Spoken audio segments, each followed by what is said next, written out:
In just the last few weeks, federal prosecutors reached a plea deal with the only person charged in this case.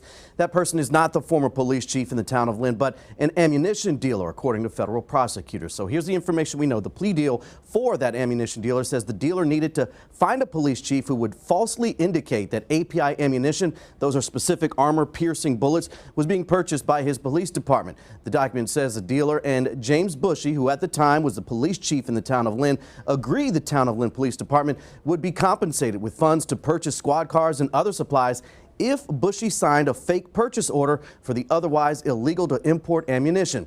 A 2021 federal search warrant we uncovered says Bushy misled town officials in a board meeting on why the department would need the ammunition. Here's what he said then. I know it's hard right now with police departments with funding, but also with trying to get ammunition because of the shortages that have been going on. They've opened that exchange program up to us to take advantage of it. It costs nothing to the town.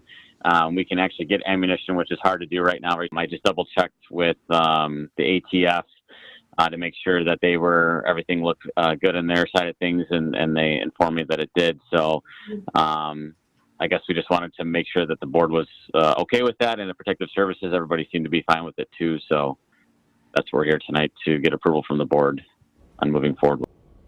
Now, in the plea agreement for the ammunition dealer, federal prosecutors write the town of Lynn Police Department is a small police department. It had no intention to purchase the API ammunition, had no funds to purchase the ammunition, and had no legitimate use for that ammunition. It goes on to say the dealer intended to sell the illegally imported armor-piercing incendiary ammunition to other buyers, but ATF ultimately stopped the importation. Now, James Bushy is no longer the police chief in the town of Lynn. He is not charged with any crime in this case.